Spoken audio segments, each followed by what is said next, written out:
Si vous appréciez la chaîne et aimeriez contribuer à son développement, utilisez le lien dans la description pour vos prochains achats sur Philibert. Bonjour tout le monde, aujourd'hui je vous présente les jeux présentement disponibles en français sur Kickstarter en date du 1er juillet. Et comme à l'habitude, les dates pourraient différer dépendamment de votre fuseau horaire. Premièrement, nous avons le jeu Sherwood Bandits, qui se terminera dans les alentours du 2 juillet. C'est un jeu pour 2 à 4 joueurs et prendra environ 45 minutes. Dans le jeu, les joueurs tenteront de rejoindre l'équipe de Robin des Bois. Vous devrez prouver que vous êtes les meilleurs bandits en volant lors des taxes des chariots du shérif. Robin des Bois, Petit Jean et tous les autres peuvent également vous aider dans vos attaques, accordant différents pouvoirs utiles pour gagner plus de richesses ou un avantage contre les autres. Vous lancerez et placerez un dé en essayant de dépasser la valeur de chaque chariot et en volant ainsi plus de marchandises que les autres joueurs. À la fin du jeu, vous gagnerez également des points supplémentaires pour des ensembles complets de bagues, colliers et bracelets volés.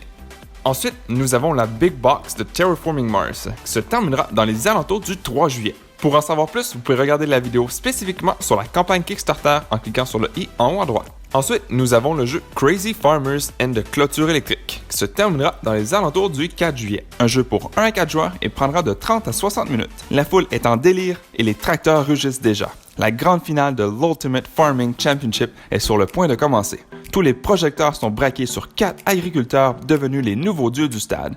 Les aides gouvernementales étant supprimées, ils n'ont plus le choix. Pour survivre, il faudra sortir victorieux de l'arène et devenir le meilleur poseur de clôture électrique de l'histoire. Ensuite, nous avons l'extension monumentale Empire africain, qui se terminera dans les alentours du 5 juillet. Pour en savoir plus, vous pouvez regarder la vidéo spécifiquement sur la campagne Kickstarter en cliquant sur le i en haut à droite.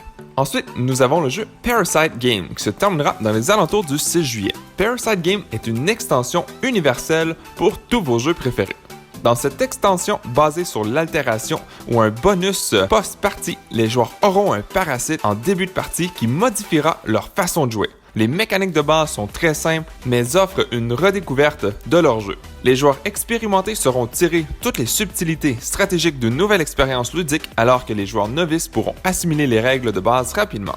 Ensuite, nous avons le jeu Into the Orbit, qui se terminera dans les alentours du 6 juillet. C'est un jeu pour 2 à 4 joueurs et prendra environ 60 minutes.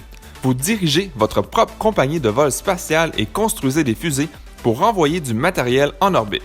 Vous décidez quels composants vous voulez développer pour améliorer la fiabilité et l'efficacité de vos fusées. Essayez de terminer votre propre station spatiale pour gagner la partie. Ensuite, nous avons le jeu Domination, qui se terminera dans les alentours du 14 juillet et il sera disponible en français s'il y a un minimum de 150 backers. Un jeu pour 2 à 4 joueurs et prendra de 60 à 120 minutes. C'est un jeu de contrôle de territoire axé sur les cartes où vous devez exploiter vos industries pour développer de nouvelles armes, rechercher le soutien de nations neutres, former et financer des armées massives pour résister à l'occupation hostile, briser les codes énigmatiques de l'ennemi et planifier et exécuter des opérations militaires qui balayeront les continents et les océans.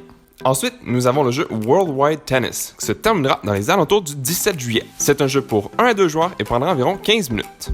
C'est un jeu de cartes qui donne place au cœur de l'action d'un match de tennis. Service, amorti, volley, lob, smash, tous les coups sont à votre disposition pour vaincre votre adversaire. Mais seule une gestion judicieuse de votre main vous permettra de l'emporter. Chaque carte requiert que vous trouviez une zone déterminée et vous permet de cibler une zone chez votre adversaire. Si vous parvenez à surprendre votre adversaire en l'obligeant à de longs déplacements, celui-ci se défausse d'une carte afin de tenir compte de la fatigue de son joueur.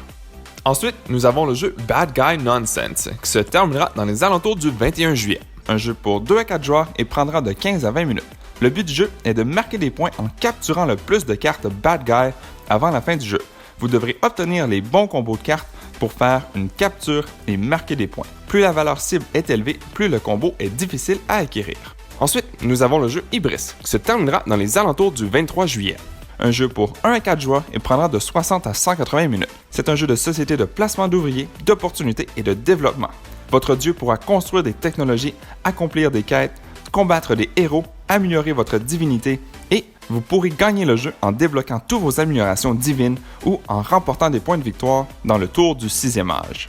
Ensuite, nous avons le jeu Ragnar Rockstar, qui se terminera dans les alentours du 31 juillet. C'est un jeu pour 2 à 4 joueurs et prendra de 30 à 45 minutes. C'est un jeu de programmation stratégique où vous devrez racoler un max de fans dans votre salle de concert et signer les meilleurs contrats pour la gloire du rock. plein d'humour et d'allusions à la culture rock et à la mythologie nordique.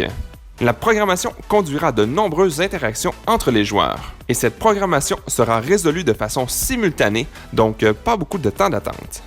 Ensuite, nous avons le jeu Black May 1943, qui se terminera dans les alentours du 1er août. C'est un jeu dont j'ai parlé auparavant, et puis il fait un retour sur Kickstarter. Et finalement, quelques jeux mentionnés dans les vidéos précédentes qui sont encore disponibles pour quelques jours. Nous avons Fire Tower Rising Flame le 9 juillet, Shelfie Stacker le 11 juillet, Hackers le 19 juillet, Mechatop le 22 juillet et Schmuck le 26 juillet. Donc voilà, c'est tout ce qui est disponible en français sur Kickstarter pour l'instant. Si jamais j'en ai oublié, laissez-nous savoir dans les commentaires.